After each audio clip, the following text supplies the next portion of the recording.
ഞാൻ non ABS ടൈപ്പിന്റെ രണ്ട് front wheel ഹബും rear wheel ഹബും പ്ലാസ്റ്റിക്കിന്റെ ആണ് കാണിക്കുന്നത് കേട്ടോ. ഇത് ഫ്രണ്ട് വീൽ ഹബാണ് വരുന്നത്, ടെക്സ്റ്റൈൽ ഫിനിഷ് ആണ് വരുന്നത്.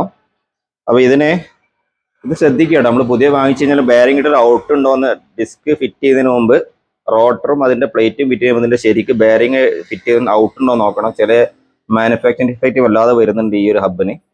അപ്പം പഴയ മോഡൽ ഇപ്പം പ്രൊഡക്ഷൻ ഇല്ലാത്ത മോഡൽ ആയതുകൊണ്ട് തന്നെ, പ്രൊഡക്ഷൻ ഇല്ലാത്തൊരു, അതായത് കമ്പനി വണ്ടിയിലേക്ക് ഒരു പ്രൊഡക്ഷൻ ഇല്ലാത്തത് കൊണ്ട് തന്നെ സ്പെയർ പാർട്സിലേക്ക് മാത്രമേ ഒരു പ്രൊഡക്ഷൻ ഉള്ളൂ. അപ്പോൾ അതുകൊണ്ട് തന്നെ ഇത് വല്ലാതെ ഔട്ട് വരുന്നുണ്ട്. ശരിക്കും ബെയറിംഗ് ഇട്ട് ഔട്ട് എന്നുള്ള ചെക്ക് ചെയ്യണം കേട്ടോ, ഫിറ്റ് ചെയ്യുന്നതിന് മുന്നേ തന്നെ. അപ്പോൾ ഇതിന് വരുന്ന വില 1982 വരുന്നത് കേട്ടോ. 1982 വരുന്നത്. അതുമായി തന്നെ നോൺ എബിഎസ് ടൈപ്പാണ്. അപ്പോൾ ഡിസ്കൊക്കെ ഫിറ്റ് ചെയ്യുന്ന ആളുകൾക്കുള്ള ഒരു ഹബിന്റെ റേറ്റ് ആണ് പറയുന്നത് കേട്ടോ, ഫ്രണ്ട് ഡിസ്ക് ഫിറ്റ് ചെയ്യുന്ന ആളുകൾക്ക്.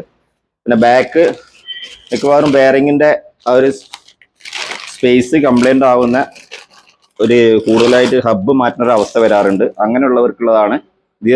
റിയർ വീൽ ഹബ്ബാണ്, നോൺ എബിഎസ് ടൈപ്പ് തന്നെയാണ്. നോക്കാം, ഡസ്റ്റ് കപ്പ് ഉണ്ടാവില്ല, ഇങ്ങനെയാണ് ഉണ്ടാവുക. 2065 വില വരുന്നത് കേട്ടോ. അപ്പോൾ റോയൽ എൻഫീൽഡിന്റെ പ്രൈസ് ഒരിക്കലും നമ്മൾ എന്നെ സംബന്ധിച്ചിടത്തോളം മനസ്സിലായിടത്തോളം പ്രൈസ് ഒരു ഫിക്സഡ് ആയിട്ട് നമുക്ക് പറയാൻ പറ്റില്ല. അല്ലാതെ പല ബസ്സുകൾക്കും പ്രൈസ് ഒരു ഹൈക്ക് സംഭവിച്ചത്, അത് കുറഞ്ഞിട്ടുണ്ട്.